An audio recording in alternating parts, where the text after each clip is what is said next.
Imagine, if you can, the absolute claustrophobic darkness of the cosmic abyss, a place where the concept of light hasn't even been invented yet, filled only with a suffocating silence. Picture the crushing, unimaginable weight of the primordial oceans pressing down layer upon layer upon a kidnapped Earth that has been dragged to the very bottom of existence. Yeah. And then, piercing this gloom, witness the sudden thunderous descent of a massive white form, a creature the size of a mountain, diving into the black waters with a breath that strangely, miraculously, smells of sacred earth and fresh rain. It creates such a visceral reaction, doesn't it? That mix of, well, of terror and something almost agricultural. It's earthy, yes. It's heavy. Welcome back, everyone, to another deep dive into Vishnu Purana. Hello, Ian. Now, if you were with us for the last session, we navigated the Matsya avatar, the great fish, and the cosmic flood. We survived the water. But today, the situation has changed. The water has receded, but we have a new crisis on our hands. A crisis of foundation, really. Right. We have a universe. We have a potential for life. But the stage itself, the Earth is gone. It's just missing. Exactly. We are moving from the preservation of life in a boat, which was the fish avatar, to the reconstruction of the world itself. And this is the Varaha avatar. The Boar.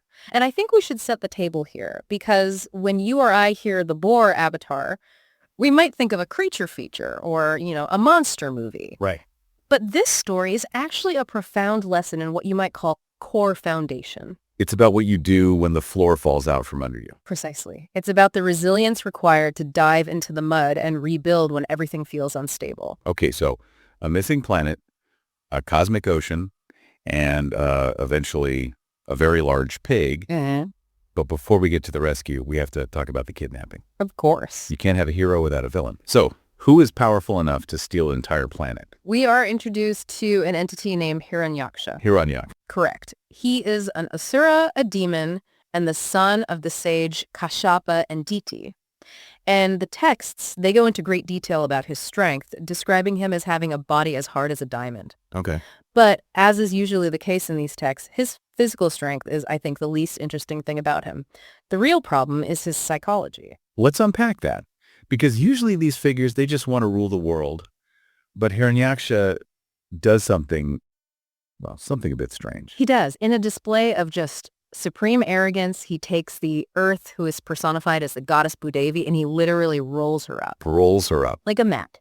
And he drags her down to the bottom of the cosmic ocean, a realm called Rasadala. I have to stop you there, because that image, rolling up the earth, is so specific. It feels incredibly dismissive, almost like he's rolling up an old rug to put in storage. That is exactly the metaphor. It diminishes her. He treats the living biosphere not as a home or a goddess, but as an object, a possession. But here's the part I struggled with in the notes.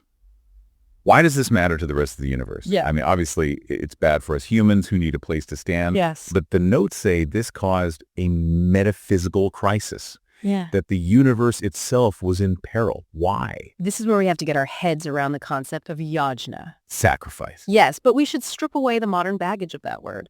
Don't think of it just as, throwing things into a fire. In the Vedic worldview, yajna is the circuit board of the cosmos. The circuit board. It's the mechanism of exchange. Humans perform duties and offer gratitude up to the divine. The divine sends rain, stability, and resources down to the humans.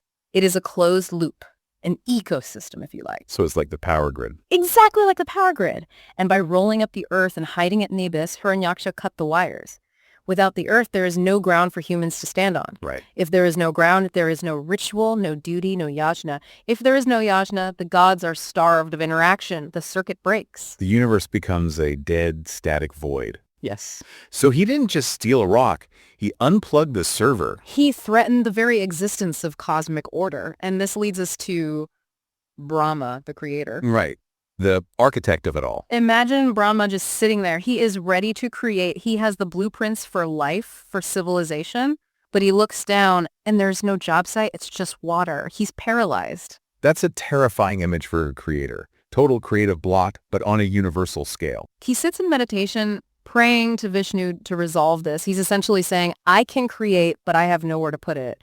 And this is where the story takes a hard left turn into the surreal. The nose. The nose. I have to be the skeptic here for the listener. I mean, we are talking about the supreme consciousness of the universe, Yeah. and the solution comes out of a nostril. It sounds absurd to the modern ear, I grant you. While Brahma is meditating, a tiny white boar, no larger than a thumb, drops from his nostril. A thumb-sized pig. But just consider the symbolism for a moment. It comes from the breath, prana. It suggests that this solution is emerging from the very vital force of life itself. Okay. It's an instinctual, visceral manifestation, and it doesn't stay small. No, this is the cinematic part. In the blink of an eye, this tiny speck expands. It grows to the size of a mountain. The text describes it roaring so loudly that the sound splashes the ocean waves against the sky. This is Vishnu as Varaha. And he doesn't wait around for instructions. He knows exactly what the mission is. He dives, and the description is so powerful he cleaves the water. He impacts the ocean with such mass that he parts the sea all the way down to the bottom, to the mud. Okay, I've got to pause this again. Yeah. Because we need to address the elephant, or I suppose the boar, in the room. Why a boar? Exactly, why a boar? If you want to save the princess, or in this case the planet, you send a knight, you send a lion, you send a dragon, maybe an eagle. A boar is, well, it's a scavenger. It roots around in the dirt. It's not exactly regal. And that is precisely why it had to be a boar. Make the case for me. This brings us to the concept of Yajna Varaha, or the sacrificial boar. To understand this, you have to look at the animal's function. What is a boar designed to do? It digs. It uses its snout to root around. It roots. It is uniquely designed to plunge its face into the soil, into the filth, to find what is hidden. It is an animal of the earth. Okay, that makes sense. Now, where was the earth hidden? In the mud. At the bottom of the ocean. Exactly. If the earth had been trapped in the sky, perhaps Vishnu would have been an eagle. But the earth was in the mud. To save it required a being that was willing to descend, to get physical, to engage in the hard, dirty labor of digging. So it's about the dignity of the labor. It is about the necessity of the labor.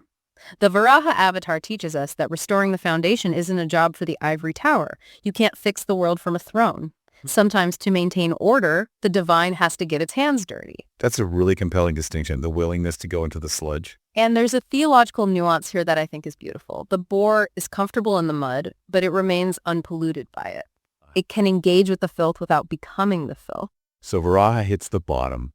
He's in the dark, in the mud, and he finds Hiranyaksha there, guarding his prize. And Hiranyaksha laughs. He sees this animal and he mocks him. He calls him a beast of the jungle. Which is typical villain behavior, isn't it? Mm-hmm. Underestimating the hero because of how he looks. But Varaha ignores the insults. He uses those massive tusks, the very instruments of digging, as weapons of war. He gores the water.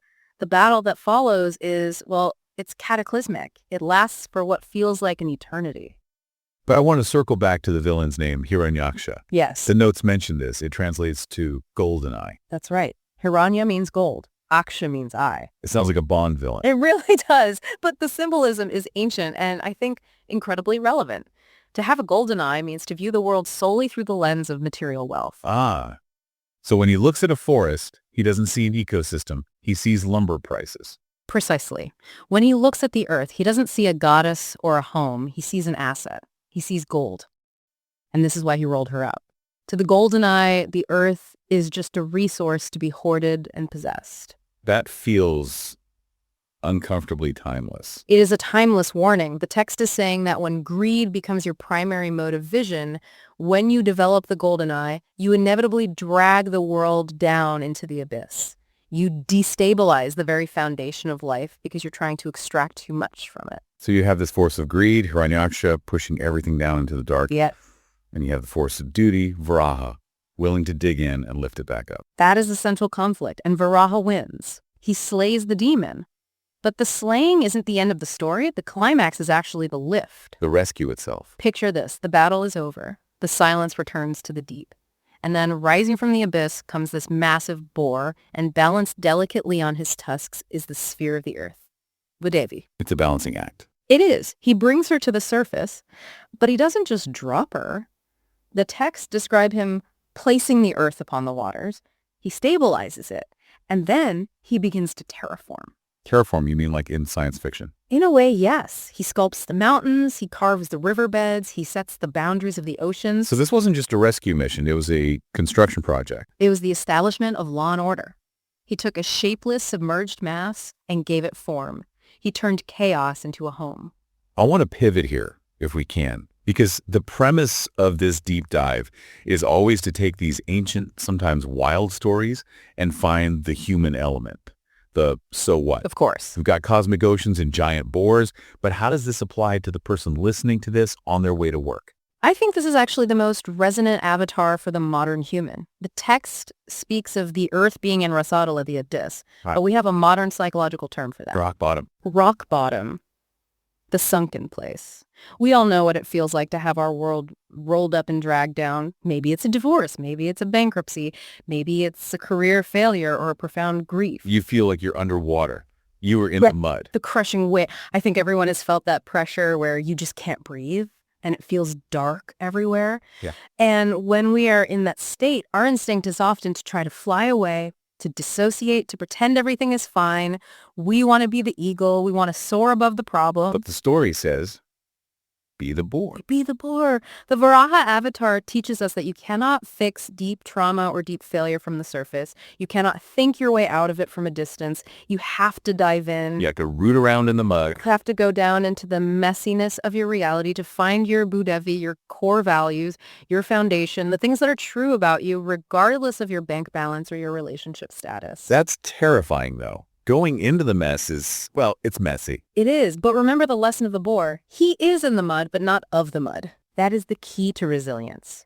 You can engage with your darkness. You can face the gritty reality of your situation without becoming defined by it. You are the digger, not the dirt. That is actually a huge relief to hear. I think we often feel that if we acknowledge the failure, we become the failure. Not if you are there on a mission, Hiranyaksha. Your ego, your greed, your fear pushes you down. But the Varaha energy, your sense of duty, your stability, that lifts you up.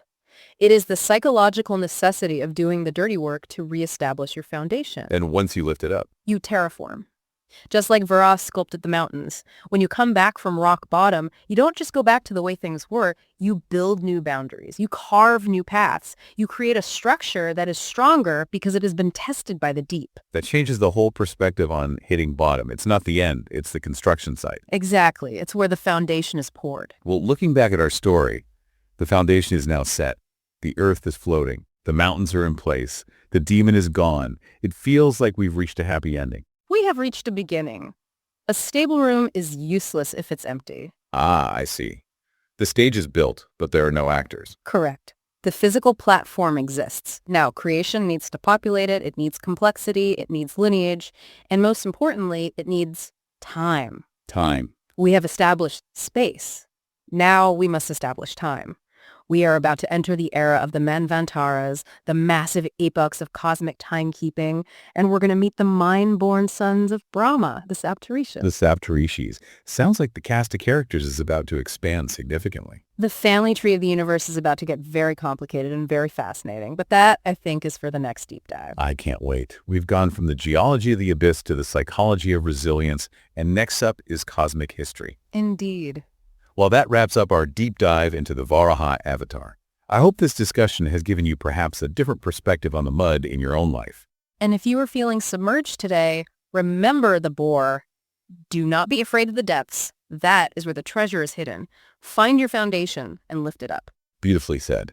Will you find your stability and the courage to dig deep? If you enjoyed this dive into the depths, please like, follow, and subscribe to help us keep these conversations going. Indeed. The search for truth continues. Until next time.